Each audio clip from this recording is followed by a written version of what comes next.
Christopher Bell continues to lead the Iowa 250. Cole Custer second. Justin Allgaier, Harrison Burton, and Zane Smith the top five. Bell also won our opening stage in a bizarre situation while we were at break. Brandon Brown had made a couple of pit stops. The second time he came around, you saw smoke, and he eventually climbed from the race car.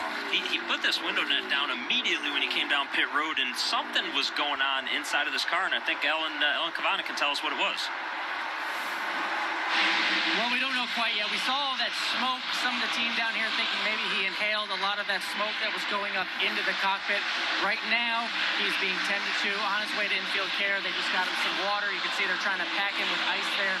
Right now, he's talking. He's alert. They're going to take him to the infield care center and see what they can do. Well, that's the good news. He's awake and alert. You can tell he's warmed up pretty good.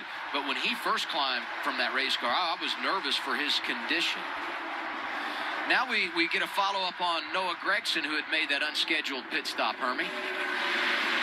Yeah, loose wheel, and now the studs are stripped on the right front of the nine, or at least a couple of them are. You can see this was the first tire that came off the right front, and you can see these holes are supposed to be completely round, and they are not. So he started complaining a little bit about it, then he didn't mention it anymore, but this is the first tire that came off. The second one came off, was even worse, so I expect we'll see more issues with the right front of the nine later today. A lot of times they can put a wheel spacer on that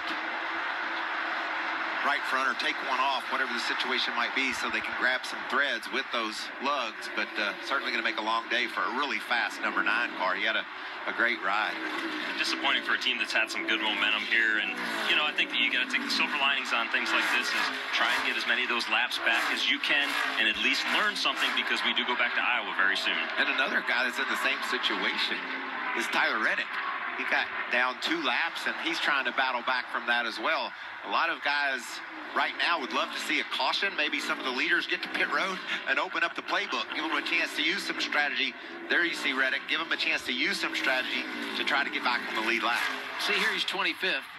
He comes in 10 consecutive top 5 finishes. His 11 top 5s this year, more than any other driver has top 10s. It puts into perspective how good that team has been. Mention all the wins lately. Average finish so far in 2019, 3.9, but that'll take a big hit today. Well, it's not over. He could use a couple of cautions, but he's still got a chance running really well. You can see he was keeping up there with Chase Briscoe, who's currently riding 11. This is a great story, isn't it, Adam? Zane Smith, the job he's doing behind Dale Jr.'s number 8 car. Well, anybody that's been driving that 8 this year has found success, and I give a lot of credit to Taylor Moyer, but you said this earlier. Crew chief driver, neither one of them had any experience at Iowa before yesterday. Oh, we mentioned that Zane Smith only had 18 laps. Well, Taylor Moyer had about the same as a crew chief. Those 18 laps were his experience as a crew chief. He had been there before in a different series when the track had first opened, but a long time in between visits, and he was only a mechanic back then. So Taylor Moyer has been the one constant on that race car all year long. You got to really look at him and say he's been doing a very nice job for that team.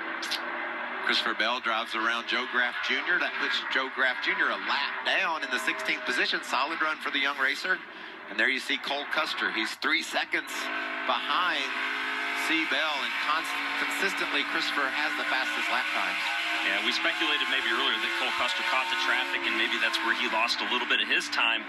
But we're seeing the opposite now. Christopher Bell is continuing to stretch the lead in traffic and really flexing some serious muscle right now. Austin Cindric coming after Zane Smith here. Talked to Brian Wilson, crew chief for the 22 this morning. Felt confident in their race car. Said Cindric has adapted well to Iowa. Put him in the top 5. 25 laps to go. Stage 2. Bell, Custer, Allgaier, Burton, Cindric, your top 5. Let's go side by side from Iowa on FS1.